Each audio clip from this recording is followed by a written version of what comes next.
저는 오늘 이 본문 말씀 가지고 동문서답, 동문서답 알죠? 묻는 것에 대하여 전혀 다른 형태로 반응을 하는 것을 말하는 거죠. 동문서답. 저는 이 동문서답이라고 하는 것을 가지고 우리가 이 동문서답에 어떻게 반응하느냐에 따라서 동문서답이 우리 인간관계를 회복시켜주는데 상당히 중요한 역할을 하게 됩니다. 제가 살아가는 데 있어서 가족과의 관계가 상당히 많은 부분을 차지합니다. 우리 딸은 늘 설교할 때 자기 예 들지 마라 그러는데 오늘도 제가 예를 하나 드려야겠습니다. 딸이 한 분은 화장실에서 이렇게 목욕을 하고 이렇게 나오면서 아빠 막혔어. 아빠 내가 저번에도 말했잖아. 1월 달쯤 되면 자주 막힌다고 그렇게 이야기했습니다. 그런데 있죠. 제가 어떻게 말을 했냐면 이렇게 말합니다. 내가 말했잖아. 머리카락 조심하라고 이렇게 이야기하는 겁니다. 제가 딱 그 말하고는 멈췄어요. 말하면서 내가 이상하다는 걸 느꼈어요. 그때는. 참 그런 경우가 드문데 아 이거 이상하다. 이런 동문서답이 어디 있나. 딸은 지금 샤워를 하다 물이 막혀서 답답했어. 아빠 막혔어라고 이야기했는데 나는 지금 옛날에 말했던 그걸 떠올리면서 머리카락 조심해라 했잖냐 라고 이야기를 하는 겁니다. 아빠 막혔어. 그럼 내가 한번 볼게. 이게 답인데 나는 전혀 다르게 말을 한 것입니다. 동문서답이 아주 대표적인 케이스이면서 이 동문서답이 있죠. 우리 가정에서 엄청 많이 들어요. 아내가 한번 옷을 사왔어요. 나 예쁘지? 라고 하는데 왜 샀어? 이렇게 이야기하는 겁니다. 이건 동문서답이거든요. 예쁘지? 라고 묻는 이유는 예쁘다가 답이죠. 어느 날 어떤 사람이 참 친한 사람이 이렇게 말합니다. 정말 그런 경우에 감사를 했었어야 되는데 왜 그 사람이 감사를 안 할까라고 말을 하는데 이쪽에서 이렇게 반응을 합니다. 감사가 뭔지 이제 알았어? 라고 이야기를 합니다. 듣는 사람은 그것을 말하는 그 사람이 옛날에 자기한테 감사하지 않은 것을 머릿속에 기억하고는 그 이야기를 하는 겁니다. 상대방은 뭐라 그러겠어요? 뭐라고 이야기하겠습니까? 내가 지금 그 이야기 하는 것 아니잖아 라고 이야기를 합니다. 진행이 어떻게 되어졌든 간에 첫 말과 이 동문서답을 해결하는 것은 우리 인간관계를 해소하는데 갈등 관계를 풀어가는데 참으로 중요한 역할을 할 것이라고 저는 믿습니다. 오늘 본문을 살펴보게 되면은 이 성경에 있죠. 우리가 이 성경에 아주 그냥 부지기수로 보는 동문서답을 그냥 단순한 예로 하나를 보게 됩니다. 여러분, 특별히 제자들과 예수님과의 관계 속에서 예수님과 유대인들과 바리새인들과의 대화 속에서 동문서답은 있죠. 그냥 수없이 일어납니다. 수없이 일어납니다. 여러분 성경을 보면서 무엇을 느꼈는지 모르겠지만은 저 제자가 지금 나하고 비슷하다.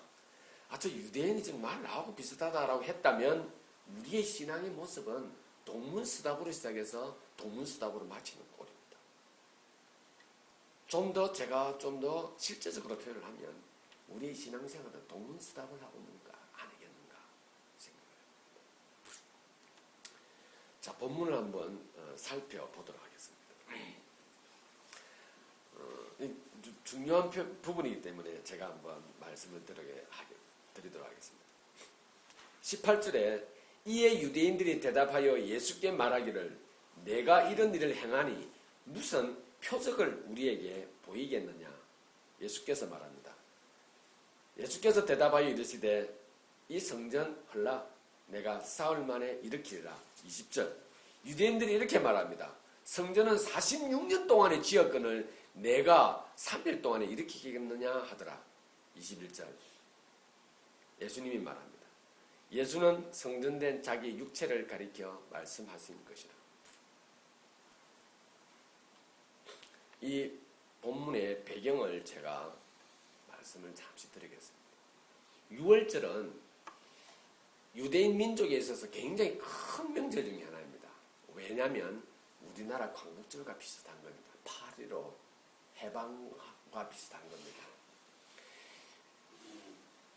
싹 400년 이상을 애굽의 노예로 살다가 이제 탈출을 하게 됩니다. 그런데 하나님께서 이스라엘 백성들에게 어떤 것을 허락을 하냐면은 내가 오늘날 밤에 모든 이스라엘 백성들 뿐만 아니라 유대인 애굽 백성들 다 포함해서 내가 장자를 죽이겠다. 그러나 유대인 백성들에게 말하기를 문설주에 양의 피를 바른 자는 내가 그 재앙을 제외시켜 주겠다라고 말합니다. 이스라엘 백성들은 양의 문설주에 양의 피를 바르고 그들은 그때 출애굽을 시작하게 됩니다. 그리고 그들은 양의 문설주에 발랐던 그 양의 피 때문에 그들은 생명을 구하고 그들의 민족을 보존할 수가 있었지 않았습니까? 신약 성경에 나오는 몇 천년이 지나고 난 이후에도 지속적으로 그들이 섬기고 즐기고 또 축제를 여는 기간 중에 가장 큰 행사가 바로 큰 명절이 바로 유월절인 겁니다. 유월절 때는 각처에 흩어져 있는 유대인들이 예루살렘으로 다 모여듭니다. 무엇하러? 거기서 축제를 벌이기 위함입니다. 그리고 하나님을 예배하기 위하여. 특별히 그때는 다른 나라에서 생활하고 있던 사람들마저도 다 예루살렘으로 귀향을 합니다. 그런데 성전에 들어가기 위해서는 성전세를 내야 되고 성전에 들어가서는 제사를 드려야 되는데 외국에서 오는 사람들이 그것까지 들고 오기가 쉽지 않다는 겁니다. 또 그 시대에는 로마 시대입니다. 그래서 그들이 가지고 있는 모든 돈은 로마 돈입니다. 그러나 성전에서 세금을 내기 위해서는 그리고 물건을 사기 위해서는 유대 돈이 필요한데 세겔이 필요했던 겁니다. 그래서 성전에 들어가려고 하게 되면 장사들이 부스를 만들어서 장사꾼들이 양옆으로 쭉 줄을 서서 있습니다. 비둘기를 파는 사람, 양을 파는 사람, 심지어는 송아지를 파는 사람, 소를 파는 사람이 있습니다. 한쪽 켠에는 환전을 하는 사람들도 있습니다. 그래서 사람들은 거기에서 환전도 하고 양도 사고 제물로 바칠 비둘기도 사고 이렇게 하고 있을 때 예수님께서 그들에게 가서 그 모든 것을 엎어버립니다. 그냥 엎어버리고 그리고 날려버리고 심지어는 그것을 하고 있는 사람들에게 채찍질을 가합니다. 하나님의 전을 너희가 장사하는 곳으로 만들었느냐. 내가 이것을 용납할 수 없다. 라고 하면서 그들의 가지고 있는 그 모든 그 좌판과 모든 부수들을 예수님께서 다 이렇게 부셔 버립니다. 그때 유대인들이 등장을 합니다. 지금 이 유대인들은 누구냐? 바로 유대 사회에 있어서 귀족들이죠. 유대 사회에서의 귀족들은 누구냐? 바로 종교적인 위치에서 아주 중요한 부분을 차지하고 있는 사람들이 다 귀족들입니다. 이렇게 말합니다. 예수를 보고.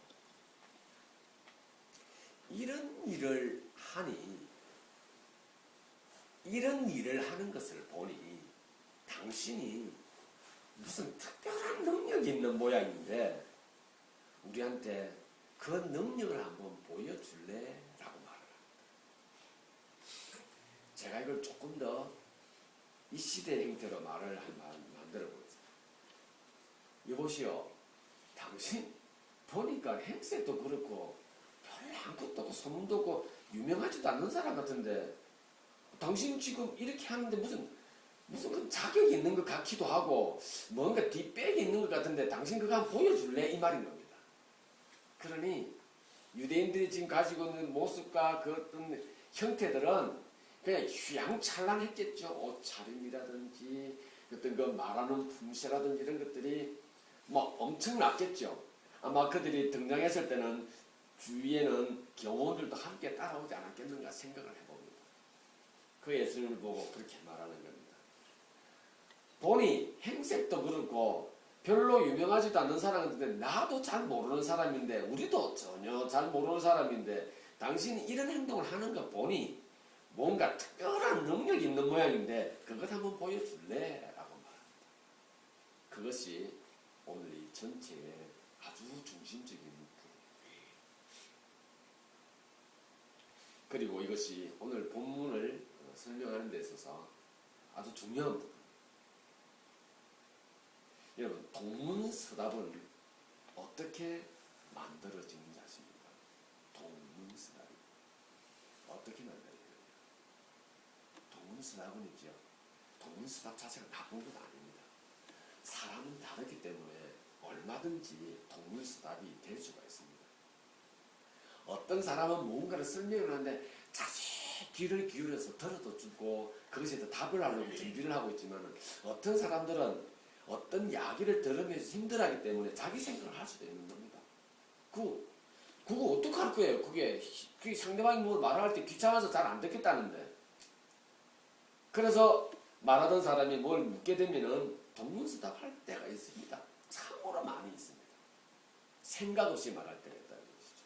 동문서답은 어떻게 만들어지는가? 그것은 우리가 서로 다르기 때문에 생겨나는 겁니다. 예수님께서 오늘 당신이 누구신가 하는 것을 어디서부터 시작하냐면은 요한복음 2장 1절에 보게 되면 예수님께서 공생애를 시작하시고 첫 번째 이적을 행한 것이 바로 가나 혼인잔치입니다.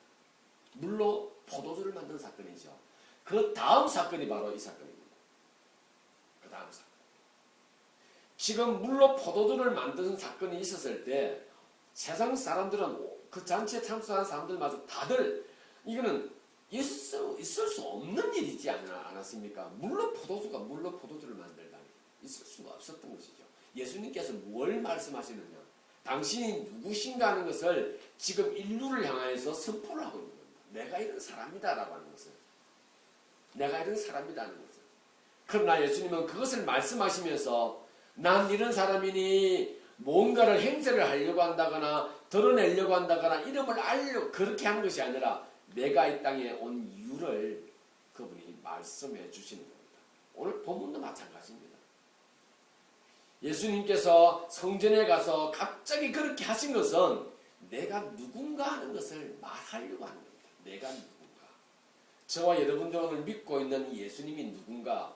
저와 여러분들이 찬양하고 하나님의 독생하신 예수 그리스도가 누구인가 하는 것을 오늘 저희도 확인해야 하는 것과 똑같은 것입니다. 확인하기 전까지 우리의 모습도 여전히 이 세상을 살아가는 방식에 빗두어서 예수를 보게 되면은 뭐 가진 것도 없이 무슨 특별히 나타난 것도 없는데 뭐 당신도 나한테 뭘 보여봐 라고 하는 그런 마음을 가지고 접근을 하셨다면은 오늘 이 말씀을 통해서 내 자신도 하나님 앞에서 말씀 앞에서 동문서답하고 있지 않았을까 하는 것을 한번 생각해 보시기를 바랍니다. 예수님께서 지금 들었던 가장 큰 말 중에 하나는 바로 18절에 나와 있는 말입니다. 그렇게 막 하고 있을 때 유대인들이 나타나죠. 이렇게 말합니다. 네가 이런 일입니다. 이런 일. 그들에게 있어서 이런 일이 무슨 일이냐? 제가 역사적인 상황을 잠시 말씀을 드리겠습니다. 성전에서 장사를 하기 위해서는 이권이 필요합니다. 뒷돈이 필요하다는 것이죠. 그럼 성전을 누가 관리하느냐? 대제사장이 관리합니다. 대제사장들은 거기 장사를 하기 위한 사람들이 들이미는 이권을 가지고 그들은 불을 축적해 갔습니다. 거기서 나오는 돈은 엄청났습니다. 지금 이들이 말하는 이런 일은 어떤 일입니까? 왜 성전을 더럽히느냐?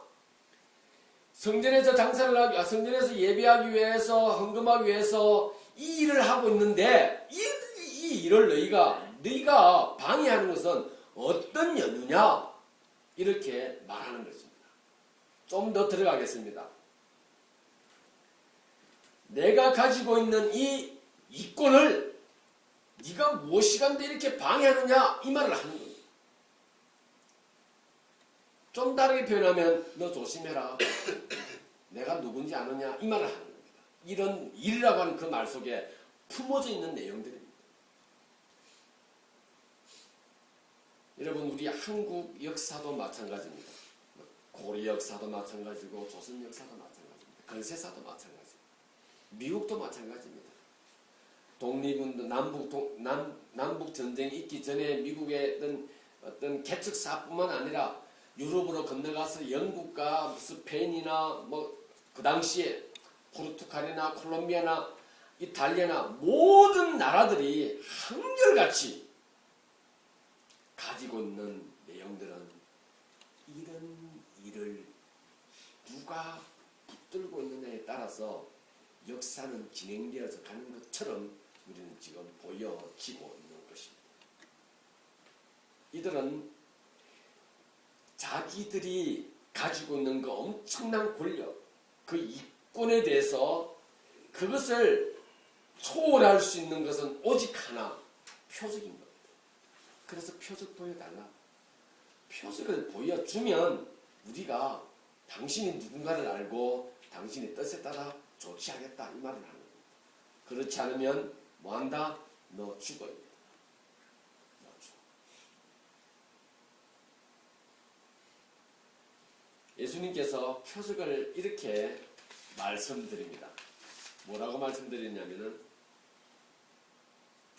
성전 헐라.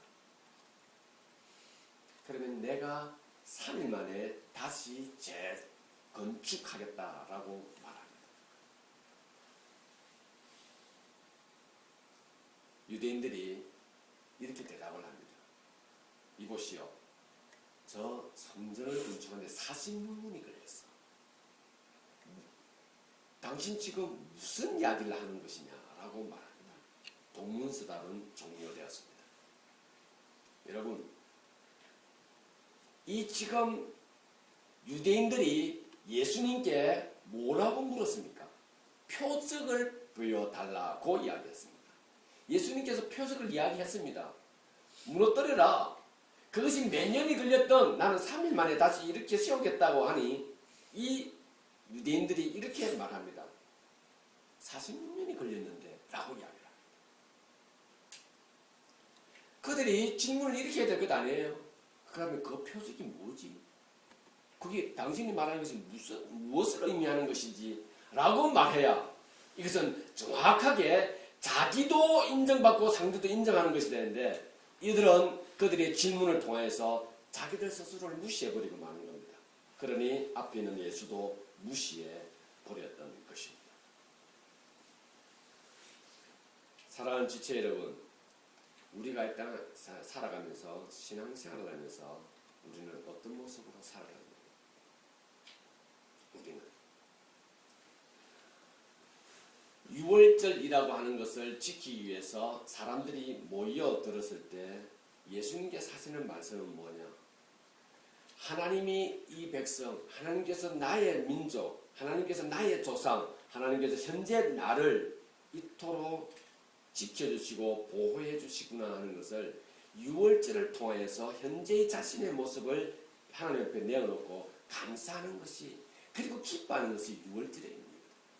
우리가 무엇을 예배하느냐? 무엇을? 지난 일주일의 삶을 통하여 하나님께서 나에게 베풀어 주신 것을 돌아보면서 함께 모여 예배하며 서로 사랑을 나누며 격려하는 가운데 모이기를 절기하는 이것을 통하여 서로 도전받고 격려하는 가운데 하나님께 영광 돌리는 것이 예배의 의미라는 것입니다. 우리가 예배에 모여서 무엇을 생각하는가? 예배를 통하여서 듣는 말씀을 통하여 우리는 무엇을 계획하고 무엇을 소망하느냐?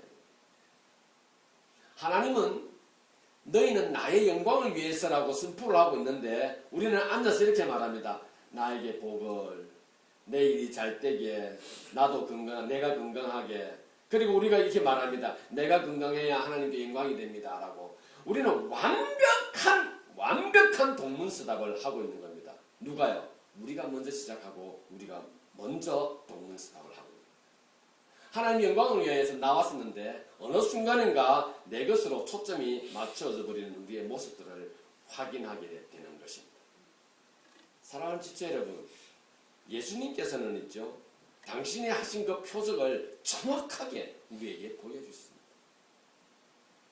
죽으시고 3일 만에 부활하셨던 것입니다. 그의 죽으심과 부활은 오직 우리를 위한 것이지 않습니까? 우리의 죄의 대속을 위한 것이고 우리의 영원한 삶을 위한 그의 죽음이었던 것입니다. 예수님께서는 죽으시고 정확하게 3일 만에 부활하시어 이렇게 말씀합니다. 너희가 헐지 않았던 것 내가 대신 헐어주고 내가 대신 세웠노라 말씀하고 있습니다. 그럼에도 불구하고 우리들은 여전히 자신의 성질을 헐지 않습니다. 여전히 우리는 우리의 마음을 헐지 않아요. 너무 곱게, 너무 견고하게, 너무 높이 우리는 나의 성전을, 나의 성을 쌓아두고 있죠. 우리의 마음의 성을 결코 헐지 않죠. 예수님께서 유대인들에게 뭐라 말합니까? 너희의 외형적인 것보다 더 중요한 건 너희가 저 속에서 만들어가고 있는 너희의 사역을 예수님께서 말하기를 성전을 헐라. 그 성전이 너희 눈에 보기에는 내 이권과 내 권력과 내 덩그란 탐욕을 채우기 위한 도구로 사용하고 있지 않느냐. 그것을 헐라 이걸 말씀하시는 겁니다. 네 마음을 헐고 네 성전을 헐라. 그러면 내가 다시 세워주겠노라 약속하시는 겁니다. 오늘 우리들에게도 주님은 동일하게 말씀하시고 있습니다. 네 성을 헐라는 것이에요. 네 성을. 네가 무엇을 위하여 내 앞에 왔으면 무엇을 위하여 찬양을 하며 무엇을 위해 하나님 앞에 예배하기 원하느냐.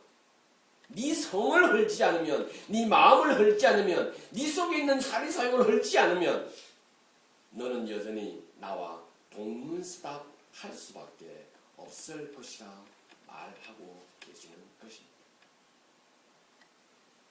우리의 동문서답의 모습은 어떻게 나타납니까? 우리의 동문서답은 오해 내지는 다툼입니다. 오해 또는 다툼이에요. 투쟁이죠. 분쟁이죠. 상대가 무엇을 말하려고 하는가 하는 것에 귀를 기울여 주어야 합니다. 그런데 우리는 어떻습니까?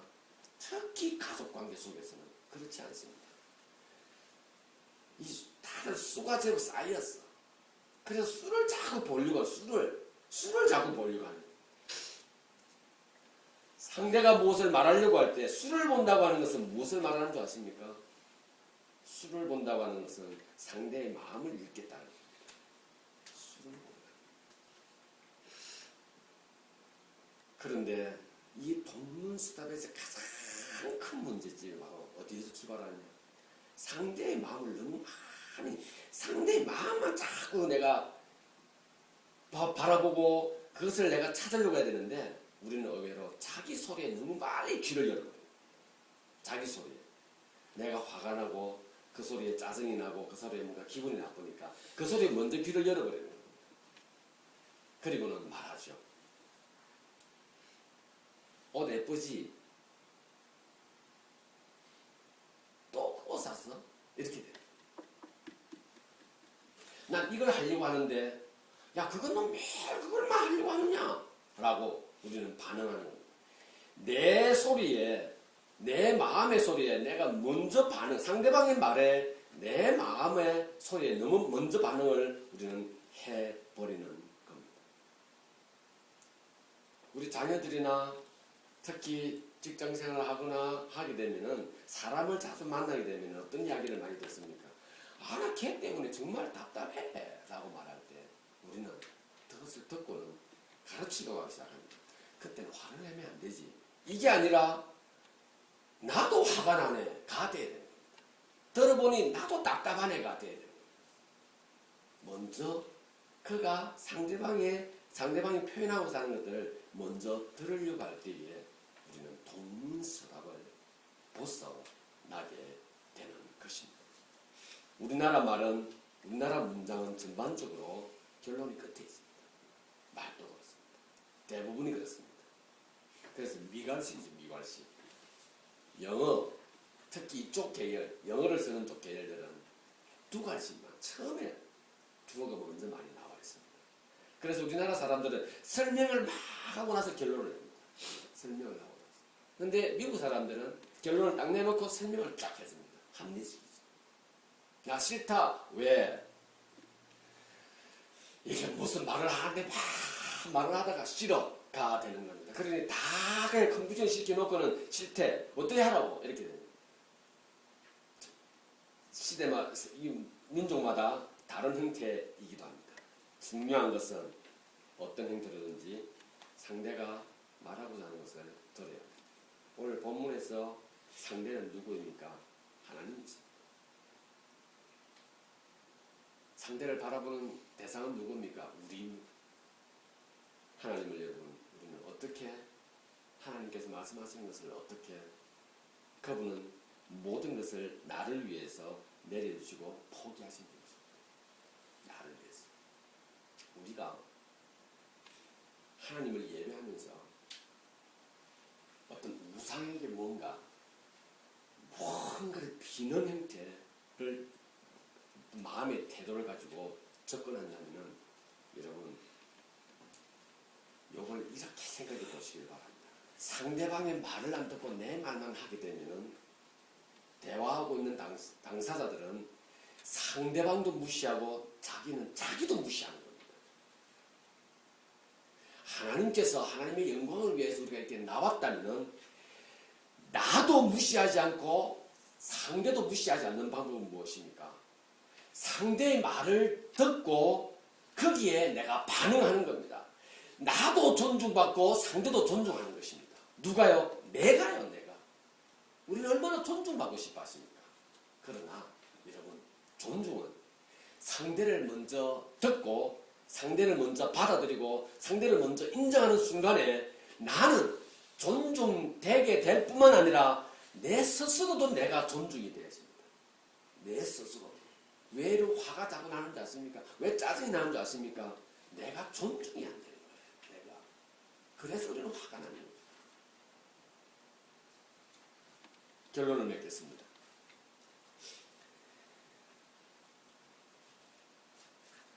유대인들과 예수님을 통한 이 동문서답은 성경에 나와 있는 모든 대화 속에서 아주 자주 빈번하게 발생하는 것입니다. 특별히 사복음서를 보게 되면 예수님과 제자들의 대화는 그냥 한마디로 동문서답이다 생각하시면 됩니다. 그런데 하나님께서는 동문서답하고 있고 지금도 동문서답하고 있는 우리를 왜 하나님께서는 이뻐하시고 기뻐하실까요? 기대감 있기 때문이었습니다. 기대감. 무슨 기대감인지 아십니까? 제가 지난 주에도 말씀드리고 그 전주에도 말씀드립니다. 제가 자주 말씀을 드립니다. 하나님, 내가 이런 존재입니다 하는 것은 말하는 그것을 기대를 하고 우리를 기뻐하시고 우리를 사랑하십니다. 하나님은요. 여러분, 포기하지 마십시오. 자기가 가지고 있는 어떤 생각과 자신이 가지고 있는 어떤 욕심들을 그게 자꾸 얽매여 있기 때문에 내가 일어나라고 생각하지 마시고 욕심이 있으면 욕심이 있다라고 말씀하시고 화가 나면 화가 난다라고 말씀을 하시고 표현하시길 바랍니다. 그리고 하나님 앞에 나아갈 때 정직하게 나아가시기 바랍니다. 하나님, 남편 때문에 화가 엄청 납니다. 아들 때문에 마음이 정말 찢어집니다. 이렇게. 우리는 기도를 거꾸로 많이 하죠. 아들 문제 해결해 주세요. 내 사업의 동력자 저 사람 좀 마음 바뀌게 해주세요라고 하는데, 그럼 하나님은 나하고는 대화를 할 수가 없어요. 나하고 대화를. 하나님은 나와 대화하기를 원하시고, 하나님은 나와 만나기를 원하시고, 아주 밀착된 관계를 하나님께서는 원하십니다. 우리는 이 시대를 살아가는 데 있어서 답이 잘 만들어진 시대에 살아가고 있습니다. 답 진짜 잘 되어 있습니다. 여러분, 제가 요즘 집에서 밥 좀 하거든요. 인터넷에 답이 너무너무 많아요. 진짜 많습니다. 볶음밥 하나만 하더라도 왜 그리 종류가 많고 하는 방식 종류가 많은지요. 저는 정말 몰랐습니다. 저희 집사람이 만들어준 미역국은 늘 비슷한 걸 그걸 먹었는데, 미역국 종류가 너무 많고 만드는 방법도 너무나 많아요. 너무나 많다. 여러분, 인간관계 답은 있죠. 내가 정한 게 아닙니다. 절대로 못 정합니다. 내가 정하는 순간에 뭐가 일어나지 않습니까? 동문서답이 일어나고, 분쟁이 일어나고, 다툼이 일어나고. 답만 제시하려고 하다 보니 마음을 놓치게 됩니다. 자꾸 답을 제시하려고 하면 우리는 상대의 마음을 놓치고 내 마음마저도 놓쳐버리는 겁니다. 내 같은 경우에 아내가 그렇게 말을 했을 때 나의 말은 이겁니다. 그래, 확인해 볼게. 너가 저번에 말했는데 내가 잊어버렸다. 이거 있죠. 내가 숨기고자 했던 내용들인데 이게 바로 나 잊어버렸거든요. 다은이가 전에 한번 체크해달라는데 내가 잊어버렸거든요. 그걸 내가 숨기는 거예요. 뭐라고? 야, 머리카락 조심해라 했잖아. 숨기는 거예요, 나를. 그런데 내가 이렇게 바꿔서 내 혼자 부엌에 서서 말을 해봤어요. 아, 저번에 내가 말했는데 내가 잊어버렸어. 라고 하니 조금 전에 짜증났던 거지. 그냥 싹 내려가는 겁니다. 내 자신 스스로가 존중받는 느낌을 받게 됐습니다. 그러는 순간에 내가 이렇게 말했다면이 아니라 이미 딸도 나에게 존중을 받게 된 것입니다. 그때 내가 머리카락 봐라고 했잖아 라고 조심하라 했잖아 했을 때는 나도 마음을 다치고 딸도 마음을 다쳤을 것입니다. 여러분, 막힌 게 뭐라고? 그가 봐주면 되는 그게 뭐라고 아침부터 그냥 마음 다친 것으로 시작을 했던 것입니다. 그게 한 몇 주 전입니다. 하나님께서는 오늘도 우리에게 오셔서 너의 성전을 헐라 하십니다. 여러분, 그게 뭐라고요? 그게 뭐라고 우리 가르쳐 주려고 합니까? 그게 뭐라고 숨기려고 합니까? 하나님은 말합니다.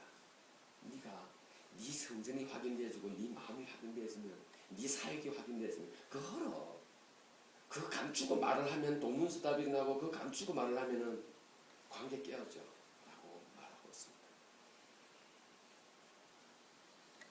오늘 이 말씀을 통하여서 하나님께서 우리에게 말씀하시고자 하는 것은 우리와 정말 대화하기 원하시는 하나님을 우리는 발견하셔야 할 것입니다. 동문서답으로 하나님께 나아가는 일이 없을 때 비로소 우리는 화평이 뭔지, 신앙생활이 뭔지, 신앙생활을 어떻게 해야 하는지, 하나님 앞에 어떻게 나아가야 하는지를 알게 될 뿐만 아니라 예수 그리스도가 나를 위해 십자가에 죽으실 수밖에 없었던 그 이유를 우리는 100% 확인하게 될 것이며 그것을 믿을 수밖에 없을 것입니다. 동문서답으로 하나님께 나아가는 일이 없는 그런 삶을 통하여 이 땅을 보다 더 행복하게 살고 또 우리의 드리는 예배와 하나님과의 관계가 더욱더 밀집해지는 저와